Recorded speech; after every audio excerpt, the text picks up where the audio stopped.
क्या आपको पता है कि एनसीईआरटी का ये कथित मराठा एम्पायर का मैप आया कहां से? मैंने उस इवेंट को ढूंढ निकाला है जहां दिल्ली में पहली बार इस मानचित्र का प्रयोग किया गया था। आज मैं आपको बताऊंगा कि ये मैप दिल्ली में कब लाया गया और कब इसे पब्लिक एक्सेप्टेंस देने के लिए काम शुरू किया गया। ये एक्सक्लूसिव रिपोर्ट हमारे चैनल पर आपको दिख रही है। ये नक्शा मैं आपको दिखाऊंगा। नमस्कार, मैं अभिषेक और आप देख रहे हैं इंडिया इनसाइट्स। लेकिन आगे बढ़ने से पहले अपडेट जान लीजिए कि राजस्थान के तमाम रजवाड़ों ने खुलकर एनसीईआरटी की कक्षा 8 की किताब का विरोध करना शुरू कर दिया है। मेवाड़ की महारानी और राजसमंद से सांसद महिमा कुमारी मेवाड़ ने दिल्ली में शिक्षा मंत्री धर्मेंद्र प्रधान से मुलाकात की और कथित मराठा साम्राज्य के मैप को लेकर आपत्ति दर्ज की। बूंदी राजघराने के ब्रिगेडियर रिटायर्ड भूपेश सिंह जी हाड़ा, जैसलमेर राजघराने के महारावल चैतन्य राज सिंह जी भाटी, इसके अलावा करौली स्टेट से भी इसको लेकर एक स्टेटमेंट आ चुका है और अलवर स्टेट के भंवर जितेंद्र सिंह जी नारूका और तमाम अन्य राजघरानों ने इसका जमकर विरोध किया है। अब लौटते हैं उस खुलासे पर जिसका आप सभी को बेसब्री से इंतजार था। तो ये है वो कथित मराठा एम्पायर का मैप जो पहली बार दिल्ली में 17 जनवरी 2024 को पब्लिकली लगाया गया। ये मौका था शिवाजी महाराज के 350वें राज्याभिषेक का। इसमें मुख्य अतिथि थे आरएसएस के दत्तात्रेय होसबाले और सुप्रीम कोर्ट के वरिष्ठ अधिवक्ता राइट विंग के कट्टर समर्थक जे साई दीपक। शाम के वक्त यह कार्यक्रम नई दिल्ली के लुटियंस जोन में 5 बजे के करीब शुरू हुआ था और रात करीब 8 बजे तक चला था। इस कार्यक्रम में एक नाटक का मंचन भी हुआ था जो शिवाजी के राज्याभिषेक पर आधारित था और उसमें यह दिखाया गया था कि कैसे बनारस से आए पंडित गागा भट्ट ने शिवाजी के छत्रपति बनने की राह आसान बनाई। उनको मेवाड़ के राजघराने से निकला हुआ एक वंश बताया। अंबेडकर इंटरनेशनल सेंटर में यह कार्यक्रम हॉल के अंदर हो रहा था। खचाखच भीड़ थी और बाहर लॉबी से लेकर वहां बांटी गई किताब तक हर जगह ये नक्शा मौजूद था। सबसे बड़ी बात कि इसमें खुलेआम जैसलमेर, बीकानेर, आमेर, चित्तौड़, उदयपुर और तमाम ऐसे महान राजघरानों को कथित मराठा एम्पायर का हिस्सा दिखाया गया था। यही नहीं, सिख एम्पायर जो थे, जो उनके राजघराने थे, उनको भी इसका हिस्सा दिखाया गया। एनसीईआरटी ने लगभग यही मैप कॉपी पेस्ट किया है, लेकिन चालाकी से राजस्थान के इलाके को पेंट करके सिर्फ जयपुर का नाम लिखा है। अटक से कटक तक का ये मानचित्र दिल्ली में पहली बार पब्लिक एक्सेप्टेंस के लिए लगाया गया था। इतने बड़े बड़े लोगों को चीफ गेस्ट बुलाने के बाद इस मैप को पब्लिक एक्सेप्टेंस दिया गया, फिर धीरे से इसे एनसीईआरटी को दे दिया गया। ये देखिए दोनों मानचित्रों की समानता, आप खुद देखिए कि जो उस कार्यक्रम में मैप लगा था वो बाईं ओर जनवरी 2024 के फंक्शन का मानचित्र आपको दिख रहा है, तो दाहिनी तरफ एनसीईआरटी की किताब में लगाया गया कथित मराठा एम्पायर का मानचित्र है। Same same but different. NCERT ने चालाकी से उदयपुर, जोधपुर, बीकानेर, जैसलमेर का नाम हटा दिया। मैप वही है। 5 सेकंड के लिए आपका ध्यान इस मुद्दे पर लाना चाहता हूं। इस चैनल को ग्रो करने के लिए स्टूडियो, वीडियो एडिटर और क्वालिटी कैमरे की सख्त ज़रूरत है। हो सके तो अपना सहयोग इस क्यूआर कोड पर ज़रूर दीजिए। आप सबके सहयोग से ही ऐसी रिपोर्टिंग संभव है।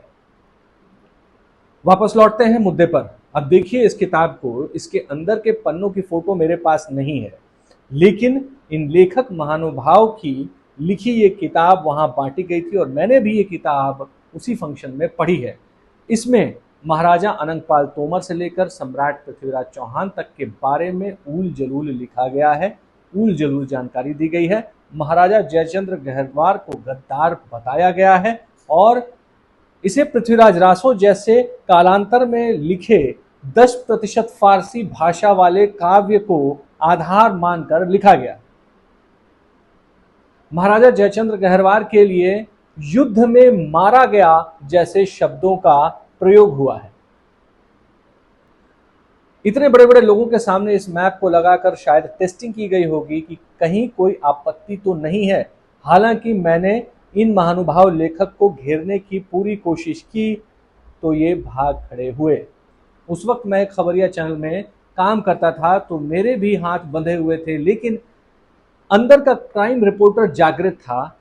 उसने ये फोटो सेव करके रख लिए थे। पता था ये गलत हो रहा है। 1.5 साल बाद आज मैंने ये फोटो फिर से ढूंढ निकाले आपके लिए, आपको दिखाने के लिए कि ये एनसीईआरटी ने कहां से कॉपी पेस्ट रिहैश किया है। आप खुद देखिए इन दोनों जो मैप हैं इनमें समानता। अब आपको समझ में आ गया होगा कि कैसे धीरे धीरे एक प्रोसेस के तहत इस मैप को पहले दिल्ली लेके आया गया। ये मैप महाराष्ट्र में काफ़ी फेमस था, महाराष्ट्र के हिसाब से बनाया हुआ ये मैप था, लेकिन ये मैप धीरे धीरे दिल्ली लेकर के आया गया। धीरे धीरे यहाँ कार्यक्रम किए गए और धीरे धीरे इस मैप को एक पब्लिक एक्सेप्टेंस दिलाने की कोशिश की गई।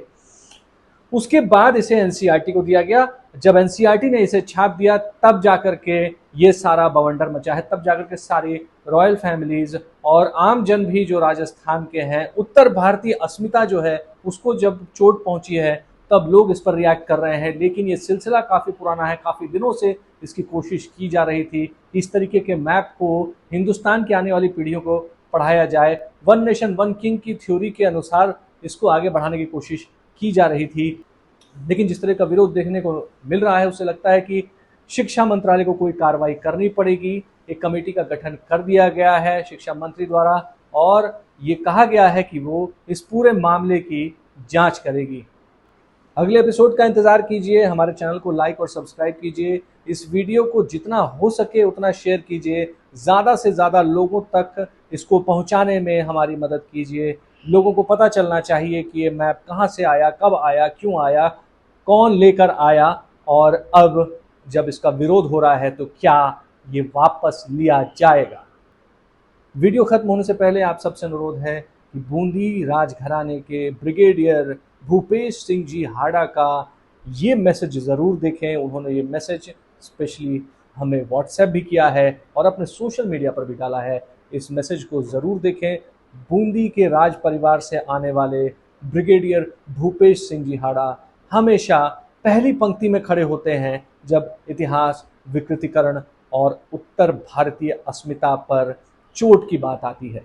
आप इसे ज़रूर देखें और ज़्यादा से ज़्यादा लोगों तक पहुंचाएं। धन्यवाद। जय हिंद। मैं ब्रिगेडियर भूपेश सिंह, पूर्व रियासत बूंदी के हाड़ा चौहान राजवंश से संबंध रखता हूँ।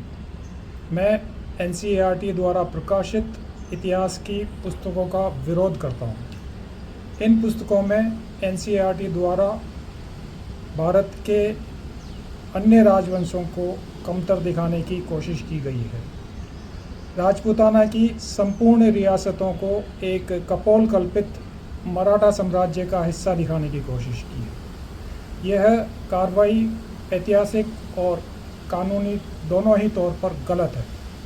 ऐसा लगता है कि एनसीईआरटी जिसे करोड़ों रुपए सरकार से अनुदान में प्राप्त होते हैं, वह अपना इतिहास का ज्ञान सिनेमा से प्राप्त करती है। इतिहास के साथ इस प्रकार का खिलवाड़ नाकाबिले बर्दाश्त है। धन्यवाद।